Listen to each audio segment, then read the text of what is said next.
안녕하세요, 제이쌤입니다. 우리는 평소에 오늘의 이 메인 소재이기도 한 음수라고 하는 개념을 아주 자연스럽게 당연하다는 듯이 쓰고 있습니다. 당장 중학생들만 된다 하더라도 일상생활에서까지는 아니더라도 최소한 수학 공부할 때만큼은 이 음수라고 하는 개념을 아주 당연하다는 듯이 받아들이고 쓰고 있죠. 오늘날 음수는 마치 양수만큼이나 이 수학의 기초적인 개념으로서 우리들의 인식 속에 잡혀있기 때문에 사람들은 마치 이 음수가 양수만큼이나 아주 옛날에서부터 자연스럽게 수학계에서 쓰여왔을 것으로 느껴지곤 합니다. 그런데 그거 아시나요? 이 음수가 수학계에서 공식적으로 쓰이기 시작한 것은 근대 시대인 18세기 무렵부터라는 사실을요. 불과 17세기 무렵만 하더라도요, 이 음수라는 개념은 수학계에서 인정받지 못하는 개념이었습니다. 많은 수학자들은 이 음수를 외면했고요. 당대 최고의 수학자들이라 하더라도 이 음수를 다루는 것을 매우 꺼려했죠. 그 이유는 무엇인지, 그리고 어떻게 오늘날처럼 이 음수가 자리를 잡을 수 있게 된 것인지, 오늘은 이에 대해서 이야기를 해보고자 합니다. 음수는 그 시작 시기부터 양수보다는 매우 뒤쳐져서 시작됐습니다. 양수에서는 이미 유리수를 넘어서 무리수까지도 발견돼서 쓰이고 있던 시기에서야 비로소 음수는 그 첫 발을 내딛게 됐죠. 기록을 뒤져보면 이 음수에 대한 첫 시작은 동양에서부터 시작이 됩니다. 3세기경 중국의 위대한 수학자 윤희가 쓴 구장산술에서 이 음수는 계산의 필요에 의해서 최초로 도입되게 되었죠. 그리고 인도에서는 6세기 무렵 브라마굽타라는 수학자가 있죠. 이 브라마굽타가 쓴 저서에서 이 양과 대비되는 개념으로서 음이라는 개념이 처음으로 등장을 합니다. 그리고 브라마굽타는 이 숫자 위에다가 작은 원을 그려서 음수를 표기했습니다. 다만 중국에서도 인도에서도 이 음수라는 것은 어디까지나 양수의 보조 개념으로서 양수값을 얻기 위한 그 과정에서 쓰였다 뿐이지 양수와 동등한 취급을 받았었던 건 절대 아니에요. 예를 들어서 x 더하기 1은 0 이라는 아주 간단한 방정식이 있다. 이 시기의 수학에서는 이 x 더하기 1은 0이라는 방정식은 풀 수 없다 라고 규정지었습니다. 그리고 시간이 흘러서 12세기 무렵 이슬람 수학자 알사마왈은 보다 본격적으로 이 음수의 덧셈과 뺄셈 등의 연산에 대해서 자신의 저서에서 다루는데요. 이 알사마왈도 자신의 저서에서 답이 음수인 방정식에 대해서는 적합하지 않은 방정식이라고 분류를 했죠. 즉 여기까지 정리해보자면 이 음수라는 개념이 시작된 동양권에서는 이 음수가 비록 드문드문 쓰이기는 했지만 안타깝게도 양수와 같은 어엿한 하나의 수로서 인정받지는 못했다라는 것이죠. 그렇다면 서양은 어땠느냐? 서양은 훨씬 더 상황이 심각했습니다. 서양에서는 이 음수라는 개념이 아예 존재하지 않다가 최초로 도입된 것이 이슬람권을 통해서 14세기 무렵에 이슬람 문서들을 통해서 최초로 이 음수라는 개념이 소개되었을 것으로 추정이 돼요. 그런데 이 음수가 소개되고 나서도 수세기 동안 이 서양권에서는 이 음수가 의미도 없고 심지어 실용적이지 않다라고 하면서 완전 무시받았습니다. 1500년대 이탈리아 수학자 카르다노가 최초로 이 음수해를 갖는 방정식을 취급해 보려고 시도를 했는데 결국 실패하고 그 또한 이를 불가능한 해라고 결론 지어 버렸죠. 아니 왜? 그냥 음수해라고 말하면 되는 거 아니야? 그걸 왜 인정하지 않아? 라고 생각하실 분들이 계실지 모르겠지만 이런 현상은 사실 오늘날에도 이 음수라는 개념을 처음 배우는 중학생들한테서는 아주 흔하게 볼 수 있는 현상이에요. 갓 중학교에 입학한 학생한테 1을 더해서 0이 되는 수가 무엇이냐 라고 물어보면 뭐라고 대답할 것 같나요? 10중 8구 그런 건 없어요 라고 대답할 겁니다. 선행학습을 하지 않았다란 말이죠. 물론 당시에 이 음수가 수학계에 받아들여지지 않은 이유는 보다 본격적인 여러 가지 이유들이 있습니다. 그 이유들에 대해서는 좀 이따가 다시 살펴보도록 하고요. 무튼 이후로도 이 음수에 대한 홀대는 계속 이어집니다. 16세기 프랑스 수학자인 비에트는요, 이 음수가 어떤 물리적인 성질이나 직관이 없다라는 이유로 아예 보조수단으로서조차도 이 음수를 취급하지 않았다고 해요. 그러다 17세기 들어서 영국 수학자 윌리스는 드디어 음수라는 것을 받아들이기는 하지만 자신의 저서에서 음수를 무한대보다 큰 개념이라고 규정지었죠. 이 0보다는 작은데 무한대보다는 큰 개념이라니 지금의 상식으로는 도저히 납득이 안 되죠. 그와 더불어서 당시에 수학자 아르놀트에 의해서 이 음수에 대한 뜨거운 논쟁 하나가 펼쳐지게 됩니다. 이 수학자 아르놀트는 여러분들 다들 아시는 수학자 파스칼의 절친으로도 알려져 있죠. 아무튼 아르놀트는 당시에 이런 주제를 던져요. 마이너스 1대 1은 1대 마이너스 1인가? 이 문제는 당대 수학계에 아주 뜨거운 이슈가 되는데, 아르놀트 본인은 이 문제에 대해서 이렇게 얘기했다고 하죠. 이 마이너스 1이 1보다 작다는 가정하에 이 작은 것과 큰 것의 비가 어떻게 큰 것과 작은 것의 비와 같다고 할 수 있겠는가 라고요. 뭐 지금이라면 고등학생만 돼도 그거 당연히 같지 라고 하겠지만, 뭐 이 당시 음수에 대한 인식이 어느 정도였는지 대략 짐작하시겠죠. 말고도 이 음수가 받아들여지지 않던 시기에 재미난 일화들, 수학자들의 흑역사들, 마냥 웃지는 못할 만한 그런 해프닝들이 상당히 많습니다. 하물며 18세기 프랑스의 유명한 수학자였던 달랑베르조차도 답이 음수로 나오는 문제는 애초에 틀린 가정을 옳다고 했기 때문이다 라고 주장했다고 하죠. 자, 그렇다면 왜 그 오랜 기간 동안 수많은 수학자들의 손을 거쳤음에도 불구하고 이 음수는 수학계에 자리 잡지 못했는가? 우선 가장 근본적인 문제로 꼽아볼 수 있는 것은, 예로부터 학자들은 이 수학을 실제적인 관점으로서 바라봤기 때문입니다. 즉, 현실에, 이 자연에 실존하는 그런 개념을 수에다가 적용하는 것이 고전적인 수학의 이데올로기였죠. 어떤 물건 하나, 이 물건 하나가 곧 1이고 1 더하기 1을 한다는 것은 물건 하나를 더 얻는다 라는 개념처럼 받아들인 겁니다. 지금에서 보면 상당히 초등적인 인식이죠. 당연히 이런 고전적인 수학 관점에서는 이 마이너스 1이라는 음수 같은 건 이것을 실체화 시켜볼 수 있는 그 대상이 현실에 존재하지 않기 때문에 이 사람들의 인식에서 음수가 쉽사리 받아들여지지 못했던 겁니다. 그리고 또 중요한 사상 하나를 짚고 넘어가지 않을 수 없는데, 이 아리스토텔레스라는 분이 있었죠. 그 아리스토텔레스 이래로 이 수라는 것은 양이라는 개념의 하위 개념으로서 받아들여졌습니다. 즉, 수라는 것은 어디까지나 뭐 크기라든지 길이라든지 뭐 개수라든지 이런 양의 개념을 표현하는 수단이었을 뿐인 거죠. 당연히 길이라든지 개수 같은 관념이 음수일 수는 없지 않습니까? 마찬가지로 이러한 관념은 음수가 수학계에 받아들여지지 못한 주요한 이유죠. 그리고 0, 이 수로서 0에 부여된 철학적인 의미가 또 음수가 수학계에 받아들여지지 못한 주요한 이유 중에 하나였습니다. 예로부터 이 숫자 0은요, 아무것도 없다라는 철학적 의미가 내포된 개념이었거든요. 즉, 사람들의 인식, 상식 속에서는 이 0보다 작은 무언가가 있다는 건 아무것도 없는 것보다 더 없는 것이라는 게 있다는 건데, 이건 상식적으로 말이 안 되는 그런 관념이 돼버리잖아요. 이런 이제 시대 분위기적인 수학 이데올로기들이 이 음수가 수학계에 진입하는데 그 장벽이 됐던 것이죠. 사실 이 음수의 계산 법칙을 합리적으로 설명해주는 그런 통일된 모델도 없었고요. 하물며 이 음수를 직관적으로 표현하는 어떤 통일된 그런 표현법도 없었죠. 그런데 여러분들 한번 생각해 보세요. 적어도 아리스토텔레스 혹은 더 그 이전부터 이어져 오던 이데올로기인데 이게 쉽게 변하겠어요? 당연히 아니죠. 사람들의 상식과 사상이라는 게 그렇게 쉽게 변하는 게 아닙니다. 그렇기 때문에 이 음수라는 개념은 소개된 이후로도 약 수세기 동안 정착하지 못하고 떠돌았던 겁니다. 그리고 이 이데올로기의 변화는 세계 각지의 다양한 수학자들에 의해서 조금씩 한 발짝 한 발짝 이루어지게 됩니다. 우선 이 변화의 물꼬를 튼 분이 누구냐?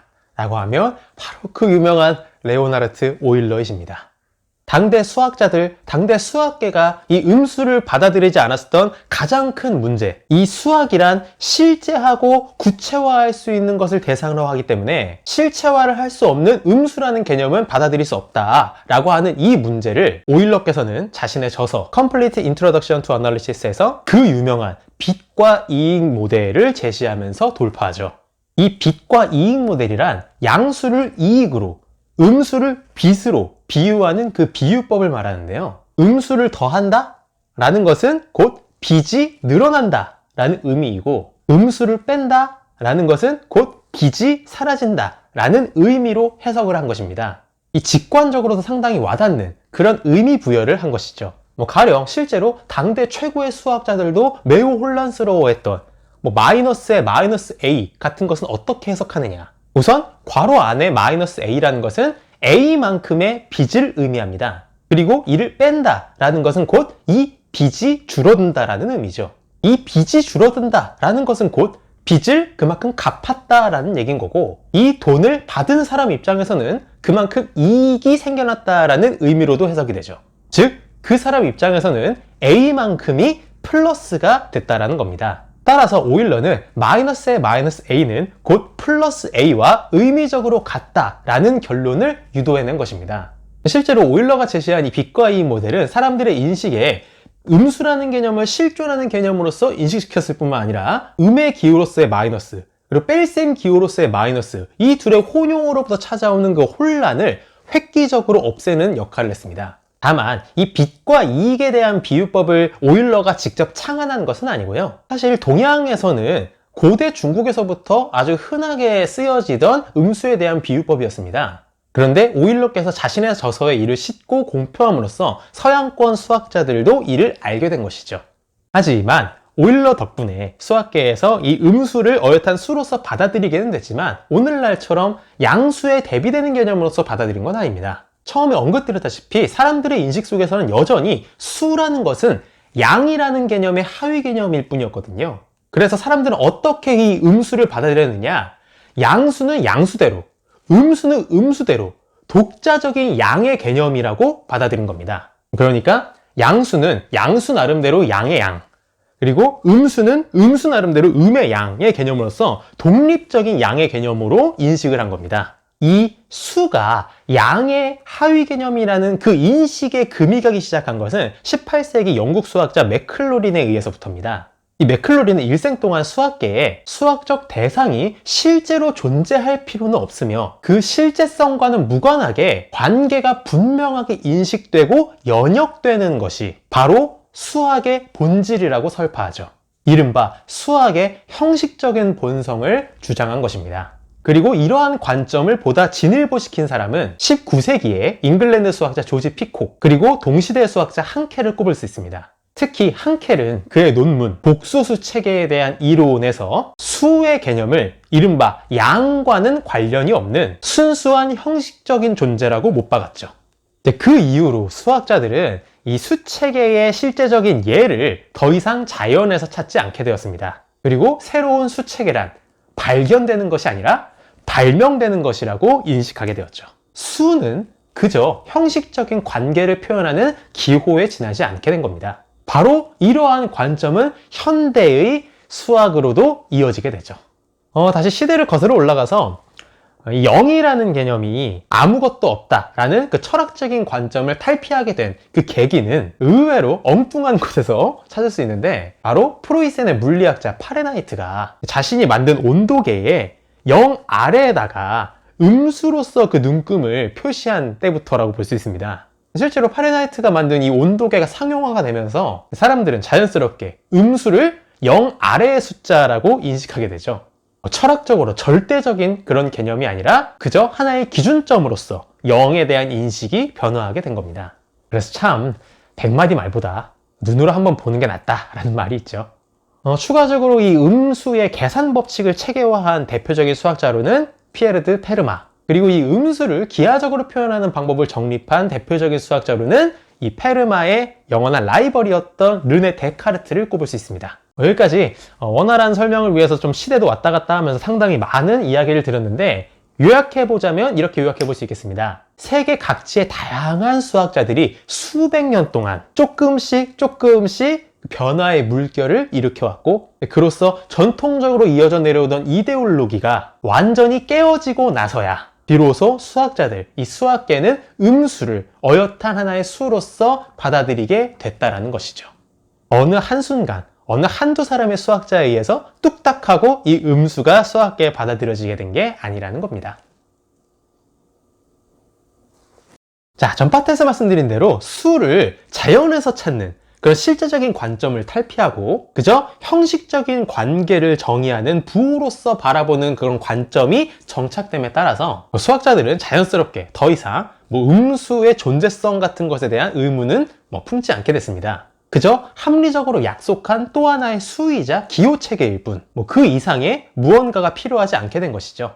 그리고 20세기 초 비로소 독일의 대수학자이신 다비트 힐베르트의 주도하에 이 수학의 모든 영역에 대한 형식화가 진행됨에 따라서 이 음수를 비롯한 수체계 또한 형식적으로 체계화가 이루어지게 됩니다. 수의 시작이라고 할 수 있는 자연수는 페아노 공리계로서 형식화되죠.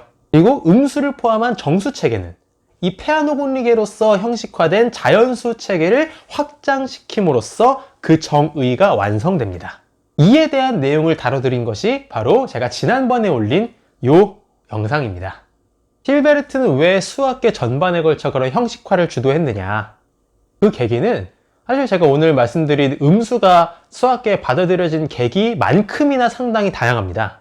대표적으로 꼽아볼 수 있는 것은 첫 번째로 무한이라고 하는 이 어마무시한 개념의 등장, 그리고 러셀의 역설과 같은 그런 여러 논리적인 역설들의 등장이 큰 몫을 했죠. 말고도 다양한 이유들이 있습니다. 제 지난 영상을 보고 상당수 분들께서 오해하시는 것 중에 어떤 것이 있냐면, 수학자들이 정수를 자연수로부터 이렇게 형식적으로 정의한 것이 이게 무슨 가치가 있느냐, 차라리 기존에 알고 있던 방식대로 정수를 운용하는 것이 훨씬 더 간편하지 않느냐, 되려 더 복잡해지는 거 아니냐. 수학자들이 정수를 운용하고 연산을 할 때 제가 지난번 말씀드린 그러한 구성적인 정의를 활용해서 연산하지 않죠. 당연히 연산이나 기본적인 이론의 전개는 원래 알고 있던 방식대로 전개를 합니다. 다만 그렇게 이론을 전개할 수 있는 근거가 무엇이냐, 그 수학적인 백그라운드를 제시를 할 때는 지난번에 말씀드린 그 내용을 제시를 하는 겁니다. 그러니까 정수의 곱셈에 대한 항등원, 0의 성질, 곱셈의 항등원, 덧셈에 대한 역원이라든지 자연수의 역원을 음의 정수로서 표현하는 그런 것이라든지 등등등등, 이 정수 체계에서 실제적으로 이루어지는 다양한 연산 법칙들이 모두 이 정의로부터 합리적으로 설명이 가능하죠. 야, 그거 그냥 좌표평면 그려가지고 이거 수가 이동하는 거라고 이렇게 설명해도 훨씬 간단하고 이해되지 않느냐라고 하신다면 상당히 많은 반박들을 제가 드릴 수 있는데, 하물며 좌표평면에다가 수를 표시했다, 그건 우리가 수를 벡터로서 바라보겠다라는 건데, 하물며 대수구조상 벡터는 벡터 공간, 즉 가군, 모듈의 일환이지만 정수라는 것은 가환환, 즉 커뮤터티브 링의 일종이죠. 애초에 그 대수적인 성질이 공유되는 그런 개념이 아닙니다. 수를 함부로 벡터로 보면 안 돼요. 하물며 우리가 정수를 곱셈하듯이 이 벡터라는 것은 그렇게 곱셈할 수가 없어요. 오로지 그 연산법칙 하나 설명하겠다고 이것의 관계를 어거지로 정의를 내린다, 그거 훨씬 더 비효율적이죠. 수학에서 왜 그런 형식적인 빈틈없는 논리가 필요하냐, 실제로 수학의 세계는 직관과 비직관의 영역을 마음대로 넘나들기 때문입니다. 짝수의 개수는, 즉 2, 4, 6, 8, 10으로 쭉 나아가는 그 짝수들의 개수는 자연수의 모든 개수와 같아요. 이 자연수의 총 개수는 정수의 총 개수와 같습니다. 그 정수의 총 개수는 분수 형태로 표현되어 있는 모든 유리수의 모든 개수와 같아요. 즉 짝수의 개수는 하물며 5의 배수 개수, 10의 배수 개수, 이 모든 것은 유리수의 개수와 동등합니다. 이런 처음 들으면 황당하기 그지없는 이런 명제들이 참인지 거짓인지 증명하기 위해서는 당연히 그 논리의 근간에서부터 그 누구도 부인할 수 없는 빈틈없고 탄탄한 기초가 필요한 겁니다. 쉽게 말해서 제가 지난번에 다뤄드린 정수의 정의라든지 아니면 자연수의 정의라든지 유리수의 정의, 이들은 당장에 우리가 정수, 자연수, 유리수 그 자체를 파악하기 위해서만 한 게 아니에요. 더군다나 제가 지금 언급드린 정수, 자연수, 유리수 이런 것들은 이 수학의 세계에서 가장 기본적인, 가장 기초적인 그 재료들이기 때문에 이 재료들로부터 파생될 무수한 직관적인, 비직관적인 그 이론들 전개에 있어서 혹여라도 어떤 논리적인 허점이 발생하지 않도록 아주 빈틈없이 탄탄한 그런 형식적인 정의가 필요했던 것이죠. 자, 오늘은 음수가 수학계에 받아들여진 과정과 그 이후 형식화 논의까지 가볍게 다뤄보는 시간을 가졌습니다. 모쪼록 유익하고 흥미로운 시간이 되셨는지요? 여담이지만 높아지면서 드리는 말씀인데, 저는 이 유튜브 채널에서 영상들을 통해서 여러분들과 나누고 싶은 이야기는 교육을 이런 식으로 해야 한다라는 그런 거 절대 아닙니다. 제가 여러분들과 나누고 싶은 이야기는 수학이지 교육학이 아니에요. 더군다나 아이들을 이런 식으로 지도해야 된다, 이런 얘기하는 거 절대 아닙니다. 얼마 전에 채널 커뮤니티에도 올려드렸지만 제 채널 시청자층에서 학생 비율은 6%도 채 되지 않아요. 애초에 제가 기획 의도를 그런 식으로 잡지도 않고요. 혹시라도 여러분들께서 어떤 영상에서 보다가 제가 아이들을 이런 식으로 가르쳐야 된다라는 식의 뉘앙스를 느끼셨다면 그건 정말 잘못된 오해이십니다. 솔직히 저는 매번 영상마다 수학 얘기만 가득 채워넣기에도 아주 빠듯하거든요. 이쯤 말씀드렸으면 더 이상 이와 관련된 어떤 오해가 없으시리라고 믿고 부디 그런 오해가 없었으면 좋겠고요. 끝으로 현장에서 아이들을 지도하시는 모든 선생님들, 저도 아이들을 가르쳤던 사람으로서 그 고됨을 뼈저리게 알기 때문에 진심으로 존경하고 응원의 박수를 보내드립니다. 선생님들의 어깨에 이 나라의 미래가 실제로 짊어져 있어요. 오늘 영상은 여기서 마치도록 하겠습니다. 전 다음에 또 유익하고 흥미로운 수학 영상으로 여러분들 찾아뵙도록 하겠습니다. 오늘도 긴 시간 경청해 주셔서 감사합니다.